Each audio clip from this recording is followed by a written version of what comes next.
And these technicals, when they broke each of the last 3 times, as emphatically as they just broke about 4 weeks ago, the median decline in Bitcoin was 65, 70% each time.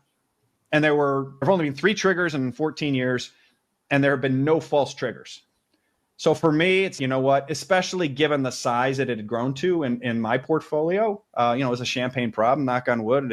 I got something right for a change, but to me, it spoke to a need to right size it and substantially reduce positions, because I just think it's going a lot lower. And so Luke Gromen has sold a substantial amount of his Bitcoin, and he's laid out 3 reasons for why he sold his Bitcoin in a recent interview that's gone a little bit viral. So today I want to be looking at not only Luke Gromen, but also a lot of the other macro influencers who have officially sold their Bitcoin in the belief that we are going much lower. A lot of people are saying the 4-year cycle is broken. A lot of people are saying that quantum computing is going to kill Bitcoin. A lot of people are saying that gold has now taken over Bitcoin's role. A lot of people are saying that whales have fundamentally changed the Bitcoin market. We've got influencers like Leia and Ben Cohen all selling their Bitcoin, and they're all convinced that we're heading into a bear market for a multitude of different reasons. So today I want to be looking at all of these reasons, again, unbiasedly. We're going to look at all of the bear cases, and then we're going to also be looking at the bull case for Bitcoin in 2026 to try to figure out where is Bitcoin going, because everybody right now is a little bit confused. Why is Bitcoin dumping in October and November in what is supposed to be a bull run year? So the first argument that Luke made in the video that we played you a snippet of, we will play the rest of that in a moment, is Luke believes we just broke a key technical level. So let me try to explain what I think Luke is referring to. This could be the 50-week moving average. Now you can see in the big red circles I've got on the chart, you can see every single time Bitcoin broke the 50-week moving average to the downside, we did see 60 to 70% correction in the price of Bitcoin. There is no getting away from that. We can see that is absolutely just what has happened historically. And again, we're going to be talking about the case for what might change, but we do need to be aware when Bitcoin has broken the 50-week moving average, we can see what has happened. In 2013, when we broke that blue line, Bitcoin crashed 74% from about 500 big ones to about 170. Same thing happened in 2018. We saw Bitcoin break the 50-week moving average at about $8,500. We crashed from $8,500 to $3,000, 67% correction. Same thing happened in 2021. We broke that 50-week moving average at about $48,000. We crashed down to $15,000. Again, 69% correction. So again, what Luke is saying from a technical standpoint is if the same thing happens, we see about a 65 or 70% correction, historically, Bitcoin could crash to $30,000. So that is a little bit more about his reasoning. Now, again, this assumes the 4-year cycle continues. This assumes that the peak we saw in October at $126,000 is the peak for Bitcoin. Now, again, like I said, let's lay out some reasons for maybe why the 4-year cycle is broken. Well, I tweeted this out about a week ago. I said, first we break the candlestick astrologists' beloved 4-year cycle, and then we break some other models. So again, let's break this down. We can see historically, Bitcoin has followed what is traditionally a little bit of a meme in the space, the 3 green dots and then the red dot. This refers to Bitcoin going up for 3 years in a row, and then we see a bear market. Now, what's interesting about Bitcoin right now is if I take you back on over to this chart, if we stick this on the yearly, and I clean up my chart, we can see that right now we've already kind of broken that idea. We've already technically, if Bitcoin stays below $94,000, we've already technically kind of broken that idea, which is interesting when you think about it. We can see right now we saw a green year in 2023, a green year in 2024, but right now we can see 2025, we have 2 weeks left in 2025. This is red. So this would completely break the idea that we see 3 green years in a row, 1 red year. Something else, another model that we've already completely broken is the idea that Bitcoin always hits an all-time high 12 to 18 months after the halving. So this first line I'm going to stick on the chart, this is going to be the 2024 halving that happened in Q2 2024. Well, you can kind of see Bitcoin already hit a new all-time high of about $69,000 in a couple of months before the halving. You can see it right there. That was because the ETFs launched in January earlier that year. I'll put another line on the chart to show when these ETFs launched. You can see we ran up, we saw an aggressive pump. And again, this is because the institutions already kind of fundamentally changed Bitcoin's price action and what Bitcoin did in that year, 2024 and 2025.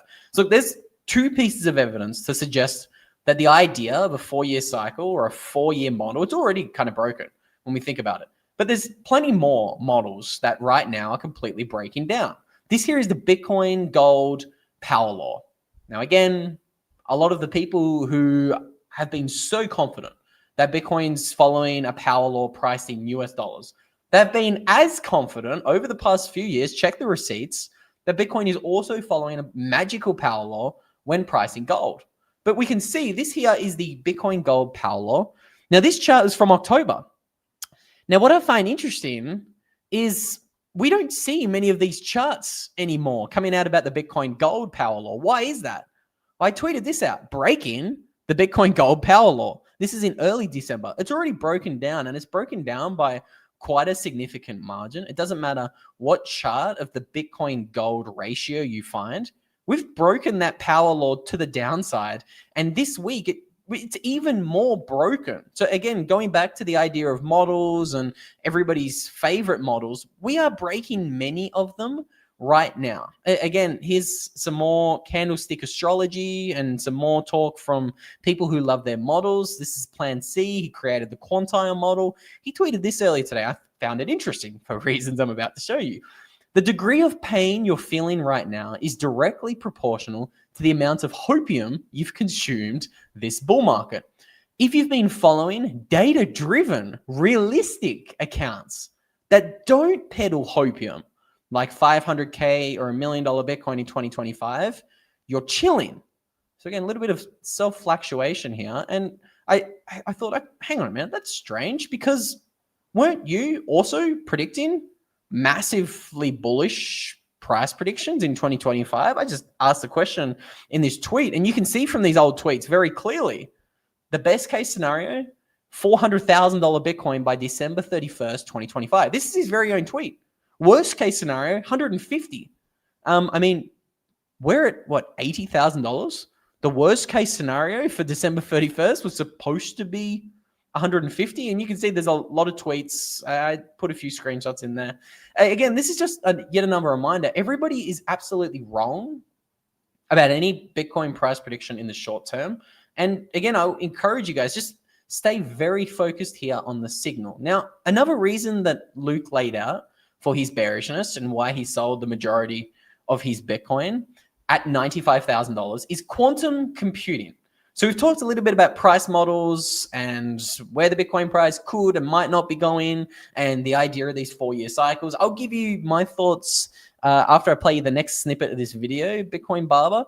But I want to now turn our attention to the idea of quantum computing, because it's not just Luke who's a little bit concerned about quantum. Everybody's concerned about this right now. So again, this will be the second reason we talk about today. Let's listen to what Luke Gromen said in this recent interview about quantum.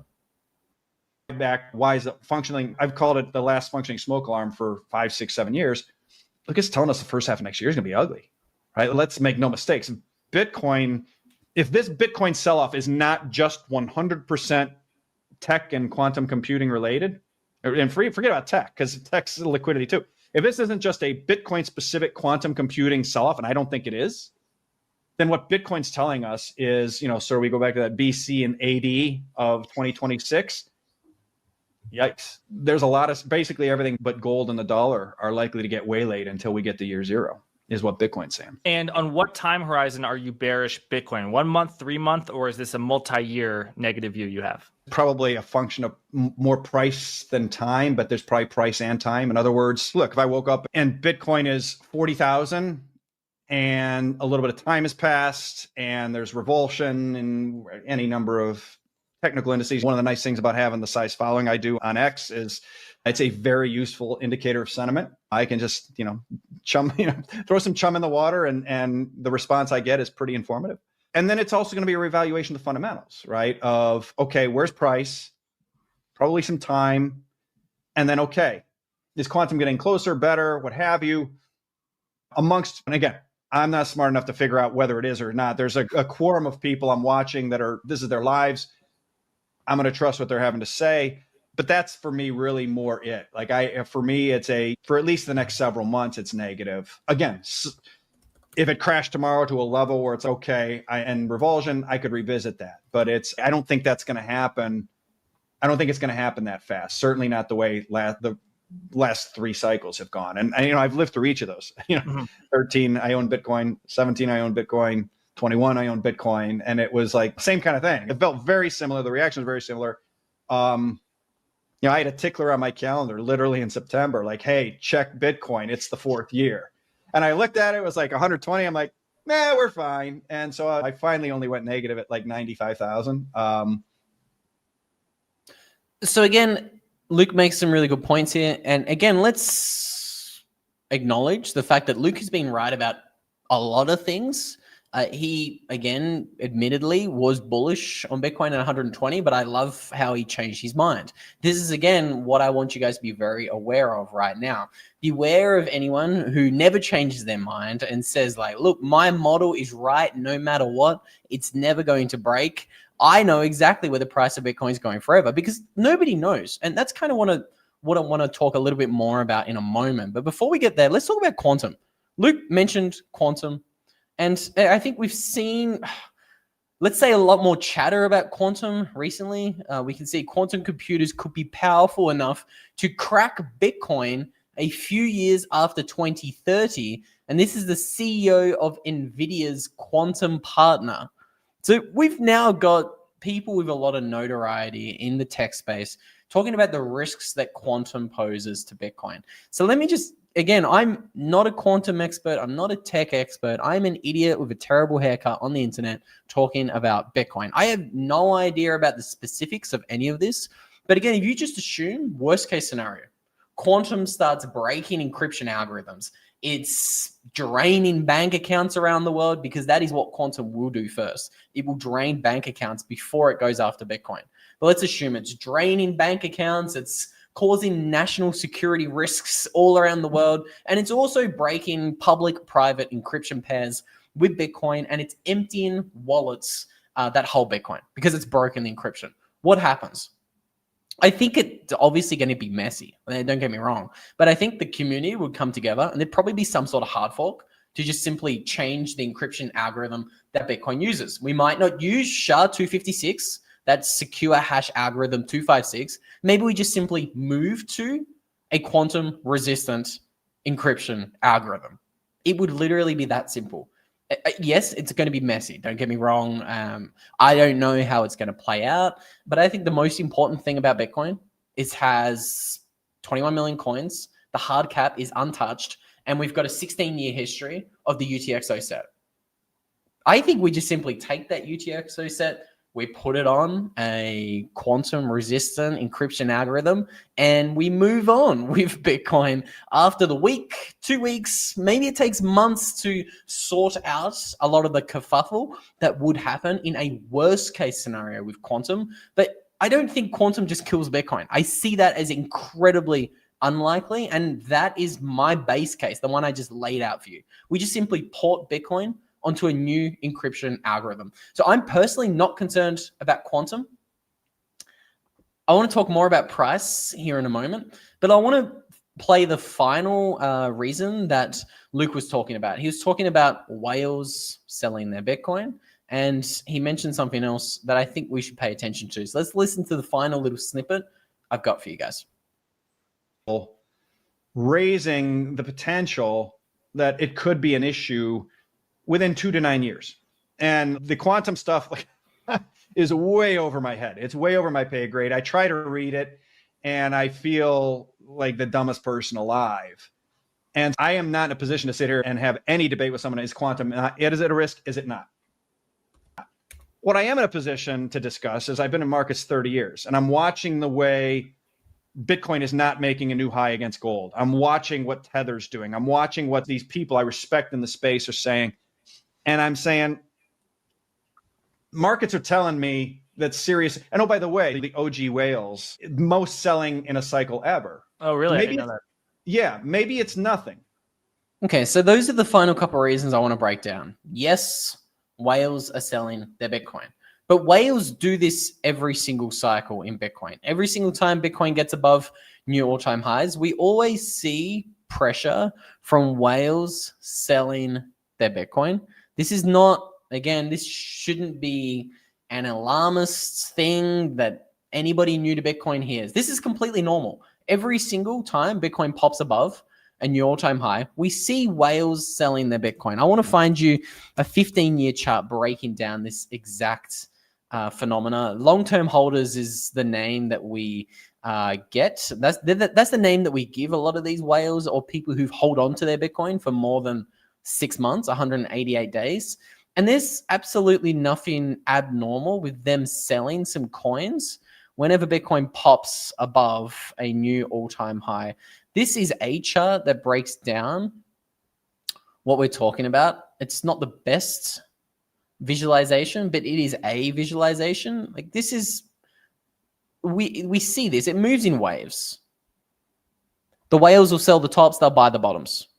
Okay, this is, I personally don't think this is anything to worry about. We know, and we got a few of the BlackRock insiders who came out and said, look, a lot of the selling that you see on chain, it's coming from a lot of OG Bitcoiners who are simply moving some of their Bitcoin that they held in self-custody into a BlackRock product because they're anticipating that they're going to financialize Bitcoin. And again, a BlackRock product, it lets people operate in the TradFi world, holding a BlackRock product, as opposed to holding Bitcoin in self-custody, on chain, so to say. Now, again, we can talk about that more in a moment. But again, this is also what I was laying out for you guys. This is the realized cap hodl waves. This better shows you the behavior on chain of what happens every cycle at the peaks and at the bottoms. This isn't something that's, completely abnormal and something we've never seen before. We see it all the time. We see very routinely. This is what long-term holders do every cycle. Every single time we pop above new all-time high, people who have been holding Bitcoin for 2 years, 5 years, 10 years, they sell a little. I don't think that's anything to be super alarmist about. I think this is completely within the realm of what Bitcoin traditionally does. Whales will sell. It is that simple. It's not something different. But you know what? Something else that is a little bit different or a little bit more interesting is gold. Luke was referencing, okay, Bitcoin's breaking down against gold. I showed you the gold Bitcoin power law earlier. Now let's have a look at the chart of gold. This is a pretty amazing chart. I'm not going to lie. We can see gold's been going absolutely parabolic. And what's interesting is I'm going to put a line on the chart that shows when Bitcoin kind of first ran into $100,000 and it's just kind of been going sideways. So we can see for the past year, 18 months, gold has been aggressively rallying. Bitcoin's been consolidating. I think Bitcoin was $107,000 when Trump got into office around 12 months ago. Where are we now? 86, 87. Sure, you could say we're down, 15% from them, but I like to think of it more as just we've just really been consolidating sideways. We've been dipping, we've been chopping, we've been mucking around, and I think this is completely normal. We've showed you guys all the charts of how Bitcoin and gold interacts. Typically, gold rallies first and it rallies hardest. It rallies tamely, and then Bitcoin catches up. I think it's as simple as that. I want to find you guys a chart to show you exactly what I'm talking about there, but that is also just completely normal. We see Gold move first, Bitcoin catch up. This is a chart. It's not the chart I want to show you guys though. But again, I don't think gold rallying and Bitcoin just chopping sideways. I don't think this is, again, I don't see it as a catastrophic blunder. I don't see it as a catastrophic event that people need to be freaking out about. This is the way I look at it. This is just stock standard behavior. And by the way, this type of behavior, the last times that Bitcoin's been this oversold was when Bitcoin was at $20,000 in 2023, when it was at $3,000 in 2018, and when it was at $200 in 2014.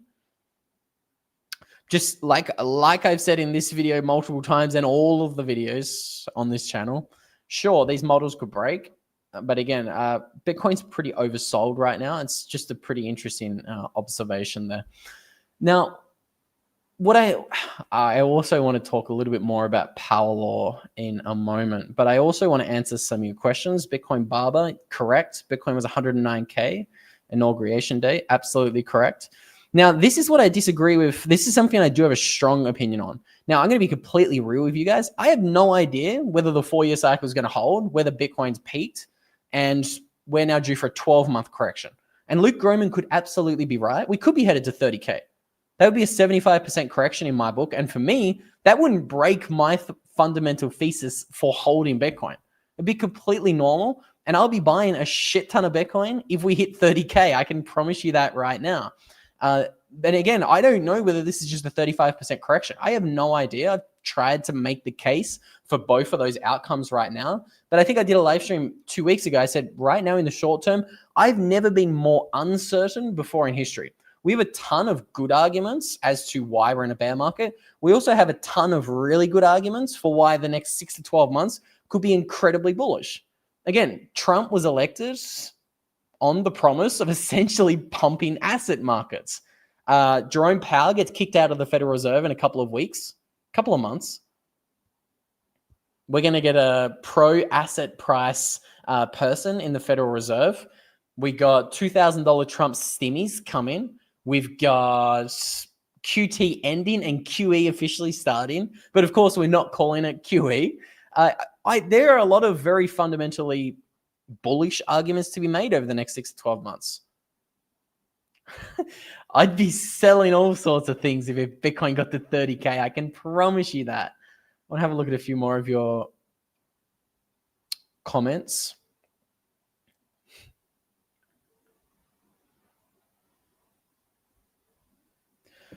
Now, when we're talking about peaks, we're talking about peaks in the short term. We've never seen Bitcoin decline for multiple years in a row. That goes back to the meme we were talking about earlier, where historically we see one red year. I'm going to make that big as possible so you guys can see that. It's very rare that we see Bitcoin decline for more than 12 months. And I actually expect moving forward into the future, the bear markets for Bitcoin are actually probably going to get more and more shallow. That's my base case. And that's because people are just understanding Bitcoin better. The education when it comes to Bitcoin, 180 degrees different. When I was trying to learn about Bitcoin in 2017, there were no Bitcoin only podcasts. The way I learned about Bitcoin was from YouTube videos with Max and Stacy, the Kaiser Report, Andreas Antonopoulos, and I think TFTC was just getting started in like 2017, 2018. So like finding good Bitcoin only education, near impossible. Today, it's completely different. There's 1,000 Bitcoin books. There's 1,000 Bitcoin podcasts. Everybody's talking about Bitcoin. So I doubt the idea that we're going to see, to your comment, Bitcoin reached middle age, so it'll decay going forward. Completely disagree with that. I think we're going to see, right now, I've got a chart that I would love to show you guys. This is Michael Saylor's forecast for Bitcoin. Again, forecast. I disagree with everyone's forecast. Don't get confused. But this is kind of what a lot of people, including all the power law bros, are expecting for Bitcoin moving forward. I've made entire videos for why I think this particular model is bearish, but what it's showing is Bitcoin growing relatively compared to the rest of the wealth in the world. Because today, this is what the entire world's money distribution looks like. We have $900 trillion of wealth in the world. Think about that for a minute. 900 trillion. That's nearly $1 quadrillion of money in the world, and Bitcoin is $2 trillion in size. That means it's less than 0.22% of the world's assets. Think about that for a minute. Gold is more than 10 times bigger than Bitcoin. It's worth around $30 trillion, and it's still only really around 3% of global money. So to think that Bitcoin can decline for multiple years moving forward, I disagree with that. I just don't think we're going to see that. I think Bitcoin's going to capture a lot more of global wealth than most people think, and it's going to happen a lot quicker than most people think. It's going to break most people's wazoos open. They're not going to know what is coming. 2025 is a red year. If I was a betting man, again, this is not a price prediction YouTube channel, I'd be surprised if we see another red year next year. Not saying we can't see a 50% correction or a 60% correction, but I'd be surprised if it lasts for more than 12 months consistently. Because again, big picture, I think models like this is incredibly bearish. Imagine this, again, and this is what the power law is predicting. The power law is predicting that by the year 2045, Bitcoin is only worth 2% of global wealth. Think about that. A lot of people, they think $4 million, big number, $84 trillion market cap. But again, do we really think that the global bond market, based on fiat currencies, is still going to be bigger than Bitcoin? When we look at this chart, we can see there's still going to be $500 trillion of fiat money in the world by 2045. It's going to be twice the size of Bitcoin. Do we really believe that there's going to be $840 trillion of bonds, fiat currency bonds by 2045? And Bitcoin's only going to be worth 280 trillion? So the fiat currency bond market will be 3 times bigger than Bitcoin. I just don't believe that. If you look at all technological transitions, after 35 years of the new, better technology being around, it's very rare that it's only at 2 to 3% penetration or adoption. Again, I think this is why opportunities like today, stack your sats. Again, I think today is a buying opportunity. If Bitcoin goes to 70K tomorrow, that's a buying opportunity. If it goes to 120K tomorrow, that's a buying opportunity. I don't think you're going to be stressed out about whether you bought Bitcoin at 50 or 150 in 10 years time, because Bitcoin's going to be multiple millions, I think a lot higher. And I don't think it's going to matter. Again, if you are looking for places to buy your Bitcoin, Blockware is a great place to mine your Bitcoin. So many people overlook the advantages that mining gives you. Again, if you're in America, you can capture that 100% tax write-off, meaning if you got 100% or if you got $100,000 of capital gains taxes, you can just offset that by going and buying $100,000 of Bitcoin mining equipment. You offset your capital gains tax, and you've now got $100,000 of mining machines actively giving you Bitcoin. Again, I'm not a tax expert. Book a call with Blockware if you want to learn more about how mining can help you out. Because I think in the long run, the only thing that matters and the only thing that's going to be the signal in 10 years is, okay, do you have Bitcoin or not? There will be people with Bitcoin, and sadly, there will be the people who haven't adopted Bitcoin yet. And I really do think it's going to be that simple. McLovin makes a great point. Think of the internet. The internet had less than 1% adoption in the 1990s. 15 years later, half of the world uses it. This is what all technologies have done. And I made a whole video looking at this, looking at, I think it was the automobile went from like 0 to 90% adoption in 25 years. The light bulb, same thing, 0 to 90% adoption in about 40 years. All of these, personal computer, the internet, they all follow a very similar curve. So if you do want to learn a little bit more about that, I might put a link to that live stream somewhere around there. And with all that said, I might end this one early. I want to be super respectful of your time tonight. We've been going for 30 minutes. So I'll end this one here, and I'll see you all in the next one.